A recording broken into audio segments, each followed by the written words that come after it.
राघव बहुत शरारती लड़का था। स्कूल जाना उसे पसंद नहीं था। पढ़ाई से उसका मन जल्दी उछट जाता था। उसे लगता था कि स्कूल तो बस किताबों का जंगल है, जहाँ हर दिन वही सवाल, वही जवाब, वही ऊब। एक दिन सुबह सुबह उसकी मम्मी ने मुस्कुराते हुए कहा, राघव, आज तुम्हारा नया स्कूल है। वहाँ एक बहुत ही खास टीचर है, मिस्टर मैके। राघव ने भौहें चढ़ाई। टीचर ही तो है, खास क्या होगा? लेकिन जैसे ही वो नई स्कूल बिल्डिंग में दाखिल हुआ, उसे कुछ अजीब सा लगा। स्कूल की दीवारें धीरे धीरे चमकने लगी। 1 घंटी बजी, टन टन, लेकिन उसकी आवाज किसी गीत जैसी थी। क्लासरूम नंबर 7A में प्रवेश करते ही राघव की सांसें थम गईं। क्लास के बीच में एक बड़ा गोल चक्र बना था। बच्चे कोई किताब नहीं पढ़ रहे थे, कोई हवा में तैरती चीज को पकड़ने की कोशिश कर रहा था, तो कोई पत्तों से बात कर रहा था। दीवारों पर जानवरों की पेंटिंग्स हिल रही थी। खिड़की से इंद्रधनुष की लहरें अंदर आ रही थी। और फिर वहां आए मिस्टर मैके। लंबा कोट, चमकती आंखें, सफेद बाल और एक चमकदार लकड़ी की छड़ी। उनकी मुस्कान में रहस्य था। बच्चों, मिस्टर मैके बोले, मैं तुम्हें पढ़ाने नहीं आया, मैं तुम्हें महसूस कराना चाहता हूँ कि पढ़ाई एक जादू है। राघव की आंखें खुली रह गईं। आज हम पढ़ेंगे कल्पना की भाषा।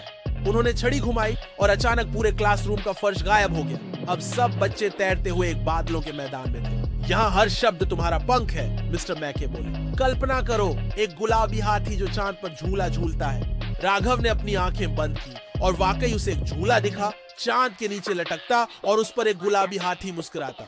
अब बोलो, तुमने क्या देखा? राघव ने पहली बार दिल से बोला, मैंने सपना देखा और वो असली लगा। मिस्टर मैके ने कहा, यही होती है कल्पना, जहाँ असंभव भी संभव बनता है। फिर शुरू हुआ अगला पीरियड, गणित का जंगल।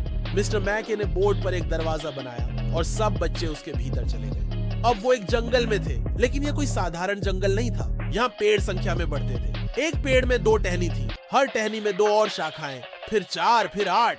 गणना करते करते बच्चों के माथे चकरा गए। ये है डबलिंग का जादू, मिस्टर मैके बोले। राघव को पहली बार लगा कि वो सवालों से भाग नहीं रहा, वो उनके अंदर उड़ रहा है।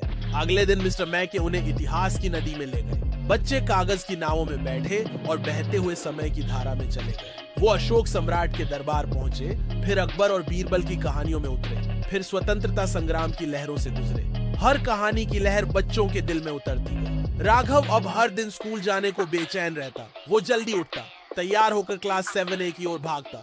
लेकिन एक दिन मिस्टर मैके ने कुछ नहीं किया। ना छड़ी चलाई, ना जादू, ना दरवाजा, ना जंगल। बच्चे चौंक गए।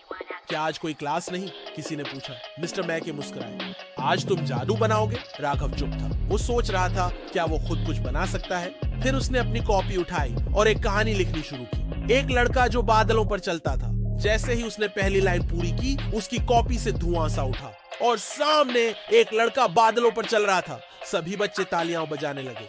मिस्टर मैके ने धीरे से कहा, हर बच्चा एक जादूगर होता है, जरूरत होती है सिर्फ एक चिंगारी की। फिर एक दिन स्कूल में खबर आई, मिस्टर मैके अब अगले सेशन में किसी और स्कूल जाएंगे। बच्चों के दिल बैठ गए। राघव तो उदास ही हो गया। आखिरी दिन मिस्टर मैके ने सबको एक एक छोटा सा चमकता पत्थर दिया।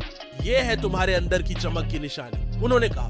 आओ, जब भी लगे कि दुनिया नीरस है, इसे देखना और याद करना कि जादू तुम्हारे भीतर है। फिर उन्होंने छड़ी घुमाई और हवा में घुल गए, जैसे कोई सपना धीरे धीरे खत्म होता है। अब राघव फिर से उसी क्लास में बैठता है, पर अब वहाँ जादू मिस्टर मैके से नहीं, बच्चों से आता है। हर बच्चा अब अपना जादू ढूंढ रहा है, कभी कहानियों में, कभी चित्रों में, कभी विज्ञान के सवालों में। और राघव, वो अब स्कूल का सबसे खुश बच्चा है, क्योंकि उसे मिल गया है उसका जादू।